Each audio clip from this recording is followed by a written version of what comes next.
हे बघा, हे साऊलचं काल ग्राउंड झालं एसआरपीचं.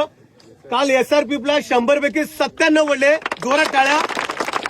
मीरा भाईंदर एसआरपीएफ 100 पैकी 97, मीरा भाईंदर 50 पैकी 45, कारागृह 50 पैकी 43, एसटी कास्ट आहे 100% पोलीस आहे. जोरात टाळ्या त्याच्यासाठी.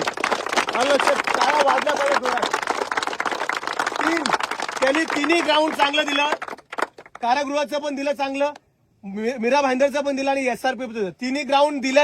आता लेखी तो कव्हर करून घेईल. कास्ट एसटी आहे, मेरिट कशी लागेल, कमी जास्त लागेल, पण मेन काय आता लेखी आहे. लेखी पण त्याला कव्हर करायला लागेल. त्यामुळे लेक्चर कंटिन्यू करायला लागेल. मला सर फक्त सरकारी नोकरी पाहिजे. मग ती फॉरेस्ट असो, दारूबंदी पोलीस असू दे, एसआरपी असू दे, नाहीतर मीरा भाईंदर असू दे, कारागृह असू दे, मला फक्त सरकारी नोकरी पाहिजे. म्हणून तो कंटिन्यू आला. तो आणि एक आपला राठोड. म्हणजे तुम्हाला असं कंटिन्यू ठेवावं लागेल, तेव्हा तुमची एक जागा निघेल. आलं लक्षात. परत एकदा जोरात टाळण्यासाठी